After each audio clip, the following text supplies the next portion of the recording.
안녕하세요. 한국전기오유지입니다. 자, 이번 시간에는 구장 이상전압과 그 방호 마지막 시간으로 가공지선과 역섬락에 대해서 한번 보도록 하겠습니다.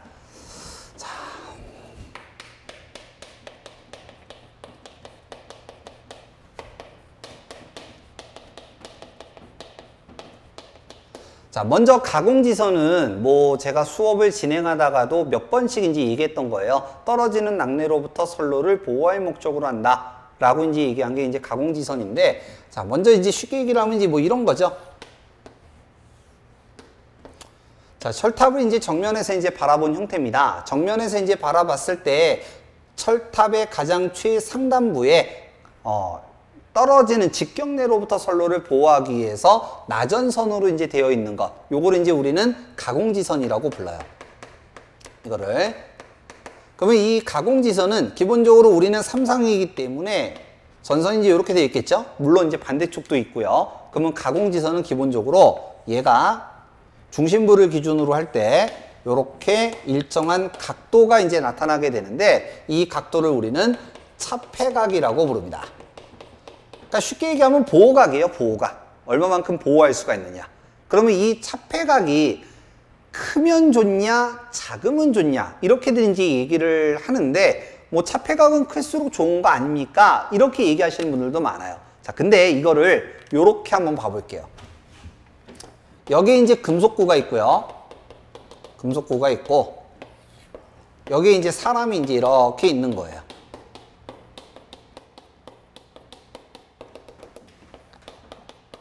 이렇게 이제 있는 거죠. 그럼 이제 낙뢰가 떨어지게 되면, 낙뢰가 이렇게 이제 떨어지게 되면, 근접되어 있는 금속이 이제 있기 때문에, 사람으로 떨어지는 확률보다 얘가 이쪽으로 이제 유기가 이제 될 확률이 더 높은 거죠. 그래서 이제 이러한 것들 때문에 보통 가공지선, 요런 것들이나 아니면 낙뢰침, 유도침, 이런 것들은 이제 필요로 하는 건데, 만약에 얘가 지금 여기에서 요 각도가 굳이 따지자면 이게 차폐각이라는 얘기예요. 이게 차폐각인데 낙뢰가 만약에 여기에 떨어지면 어떻게 돼요? 여기에 떨어지게 되면 너무 멀죠? 거리상. 너무 멀기 때문에 요 낙뢰는 이 사람을 때리게 될 겁니다. 즉 차폐각이 어느 정도는 있어야 되지만 요 각도가 어느 정도는 있어야 되지만 이게 너무 커져 버리게 되면 보호효율이 확 떨어져 버리게 되는 거예요. 그래서 일반적으로 차폐각은 15도를 기준으로 할 때 보호효율은 100%다. 이렇게 얘기를 하고요.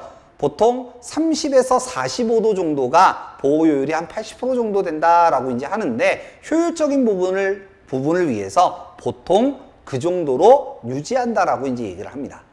그래서 차폐각은 클수록 좋은 게 아니라 작을수록 좋다라는 얘기죠. 작을수록 좋다. 그래서 가공지선과 차폐각의 관계는 이제 이렇게 되고요. 자, 그 다음에 이제 이건 참고인데요. 여기 가공지선의 모양이 이렇게 생겨서 요렇게 달린 게 있어요. 그러면 이제 요 놈은 여기를 보호하고 여기 반대쪽은 얘가 이제 보호하는 건데 요렇게 생긴 것이 소뿔처럼 생겼다라고 해서 이거를 우두형 철탑이라고 이제 부르기도 합니다. 그래서 요렇게 한 개를 썼을 때보다 두 개를 쓰게 되면 보호효율은 증가하게 되죠.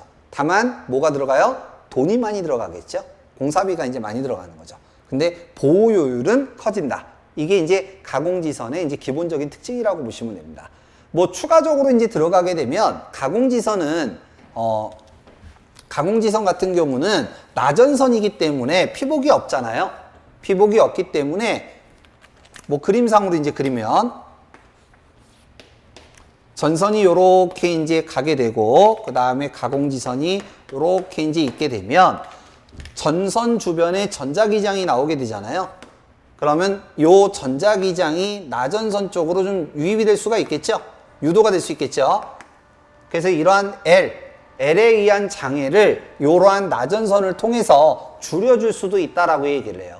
그 다음에 이제 C의 값도 이제 조정을 할 수가 있는데 보통 20에서 30, 30에서 40% 정도 보호할 수가 있다. 이런 내용이 이제 있긴 있습니다. 근데 이제 좀 난이도가 올라가는 문제죠. 그래서 여기서는 좀 빼고요. 요거 하나는 좀 알고 계세요. 요러한 것처럼 선로에다가 그냥 선을 하나 갖다 쫙 까는 거예요. 피복이 없는 거. 나전선 형태로 갖다가 쫙 깔게 되면 요 아래쪽에 해당하는 요 L 값이 이쪽으로 유도가 되겠죠. 그 다음에 요 아래도 전선이 이렇게 가면 전자기장이 있을 것이고 요 윗단에 해당하는 거는 여기에다가 이제 유도가 되겠지. 그래서 이러한 L 값이나 C 값들을 이러한 선을 이용을 해서 좀 줄여줄 수가 있습니다. 이 선을 뭐라고 부르냐면 차폐선이라고 불러요. 이러한 선들을 차폐선이라고 부릅니다. 그래서 가공지선은 이 정도 내용만 이제 좀 기억하시면 될 것 같아요. 자, 그럼 이번엔 역섬락에 대해서 한번 보도록 하죠. 역섬락. 자, 그림을 조금 크게 그리겠습니다. 뭐 내용은 어려운 거 아니니까요.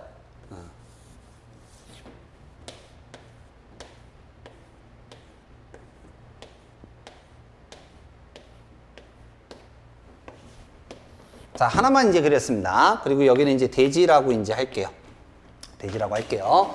자, 그다음 이제 여기 가공지선이 이렇게 이제 있을 것이고, 낙내가 이제 떨어지는 거예요.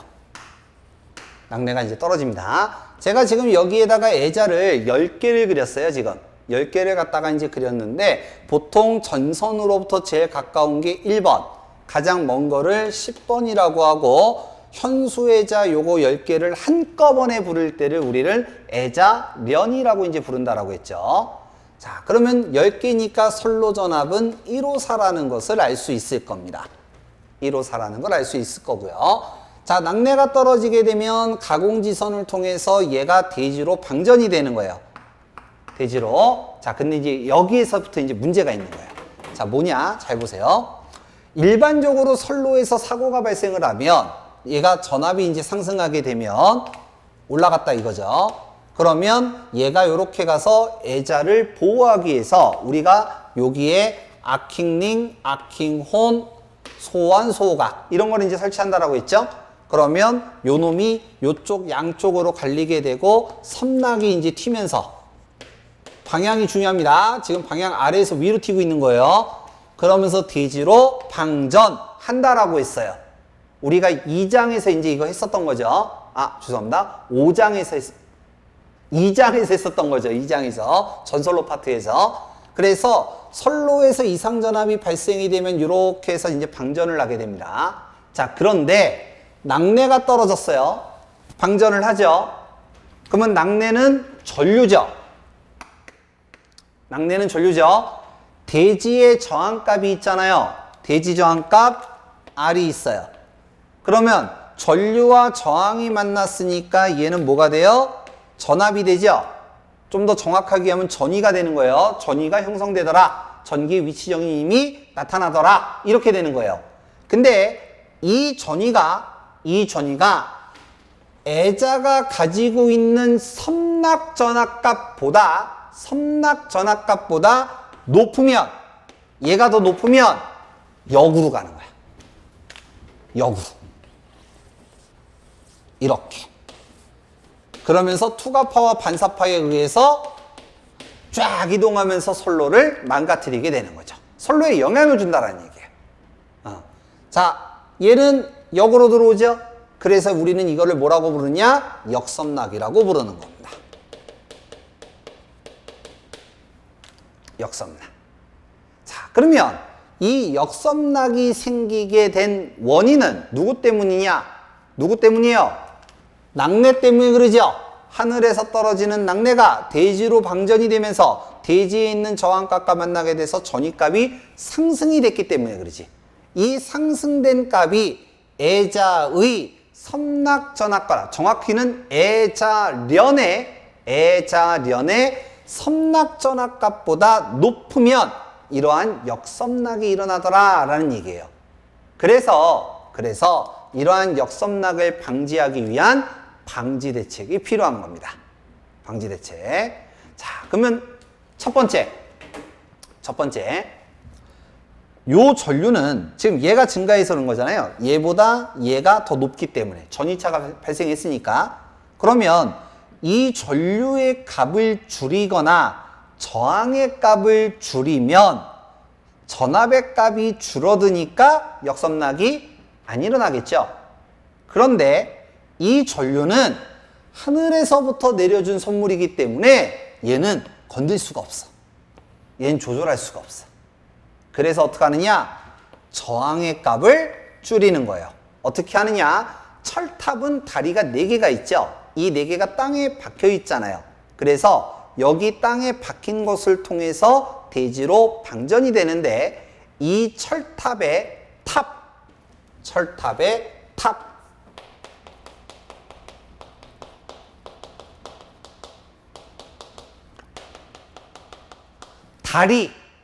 다리 각 철탑의 다리란 얘기예요. 탑각 철탑의 다리의 접지 저항값을 작게 한다. 이게 첫 번째 방법입니다. 탑각 접지 저항을 작게 한다. 그래서 저항값을 줄이면 전압의 값이 작아지니까 이러한 역섬락을 줄일 수 있다. 이 값이 애자련의 섬락 전압과 같게 만들어주면 되는 거예요. 그거 아래로 만들어주면 되는 거죠. 그래서 탑각 접지 저항을 작게 한다. 이렇게 얘기하는 거고요. 근데 철탑의 다리는 쇳덩어리잖아요. 금속, 철. 그래서 줄이는데도 한계가 있어요. 그래서 이걸 어떻게 하느냐? 바로 접지를 하지 않고 두 번째 매설지선이라는 것을 설치합니다. 매설지선이라는 것을 갖다가 설치해서 저항의 값을 분산시켜서 낮춰주게 돼요. 자, 그래서 이번 시간 가공지선과 역섬락에 대해서 한번 봤고요. 가공지선이 왜 필요한지, 그리고 역섬락이 무엇인지, 그리고 그거를 위한 방지 대책은 어떻게 되는지 이 부분을 좀 집중적으로 좀 보시면 될 것 같고요. 자, 관련된 문제 한번 풀어보도록 하겠습니다. 자, 문제 한번 풀어보도록 하겠습니다. 1번, 직경내에 대한 방호 설비로서 가장 적당한 거, 가공지선이죠? 자, 2번, 가공지선을 설치하는 목적은 어떻게 되냐? 직경내 또는 낙내 방지. 근데 직경내라는 단어나 낙내라는 단어가 없어요. 그래서 낙내로부터 받는 피해, 뇌해라는 단어로 이제 나온 거죠. 그래서 정답이 1번 되겠습니다. 자, 그 다음 3번, 가공지선에 대한 사항 중 틀린 거를 찾아라. 자, 첫 번째, 직경내를 방지하는 효과 당연히 있을 거고요. 두 번째, 유도리를 저감하는 효과 일부 부분적으로 이제 있고요. 4번, 사고 시 통신선의 전자유도장애가 경갑. 전자유도장애는 L이죠. 그러면 가공지선은 가공지선은 나전선으로 되어 있기 때문에 L을 일부 유도작용에 의해서 줄여줄 수 있다라고 그랬죠. 그래서 얘도 맞는 내용이에요. 자, 3번 봅니다. 차폐각은 클수록 효과가 좋은 게 아니라 작을수록 효과가 좋은 거죠. 그래서 요 놈이 틀렸으니까 정답 3번 되겠습니다. 4번, 가공지선에 대한 설명 중 옳은 것, 맞는 것을 찾아라 라고 했는데 차폐각은 보통 15도에서 30도가 아니라 30에서 45도, 보호효율 보통 80%, 요 정도로 하고 있고요. 두 번째, 차폐각이 클수록 벼락에 대한 차폐 효과가 크다가 아니라 차폐각은 작을수록이죠. 작을수록. 그래서 요게 틀렸고, 자, 4번, 가공지선에선 연동선을 주로 쓰는 게 아니라 요즘 쓰는 거는 광복합 가공지선, ACSR 뭐 이런 것들을 이제 쓰고 있어요. 그래서 연동선이 틀렸고요. 그 다음에 이제 3번이 답이 되겠죠. 가공지선은 2선으로 하면 아까 우두형 얘기한 거 있죠. 두 개 이렇게 하면 차폐각은 작아진다. 보호 효율이 좋아진다는 얘기죠. 그래서 정답이 3번이 되겠습니다. 자, 5번. 송전선로에서 매설지선을 사용하는 주된 목적은 어떻게 되느냐? 역섬락 방지였죠. 역섬락 방지. 그래서 역섬락 방지인데 여기 보면은 그 내용이 없죠. 자, 하나씩 그냥 볼게요. 코로나 전압을 저감시키기 위해서 코로나 현상 얘기하는 거죠. 그러면 바깥 지름을 크게 하거나 복도체 방식을 채용한다. 뭐 이런 내용이 있었고, 유도장애를 줄이는 건 뭐 여러 가지가 이제 있는 거고, 인축에 대한 감전사고를 막기 위해서는 보통 접지공사를 이제 하죠. 자, 그래서 적당한 거는 뇌해 방지. 이 중에서도 굳이 따지면 역섬락 방지입니다. 뇌해 방지하기 위해서 2번 되겠습니다. 자, 6번. 접지봉을 사용하는 희망하는 접지저항치까지 줄일 수 없을 때 사용하는 선. 자, 이게 바로 매설지선입니다. 4번 되겠고요. 자, 7번. 역섬락을 방지하는데 가장 필요로 하는 거. 역섬락 방지하는 방법 두 가지이겠죠? 탑각 접지저항을 작게 하거나 매설지선을 설치한다. 그래서 여기 내용 보시면 뭐가 있어요? 탑각 접지저항 작게 한다. 요게 있죠? 정답 4번 되겠습니다. 아, 여기까지네요. 자, 그래서 우리가 9장 이상전압과 그 방호에 대해서 한번 살펴봤고요. 9장은 여기까지가 되고 다음 시간에는 이제 10장 속연솔로 이제 보호 방식으로 한번 들어가 보도록 하겠습니다. 자, 여기까지 하고 다음 시간에 뵙도록 하겠습니다. 수고하셨습니다.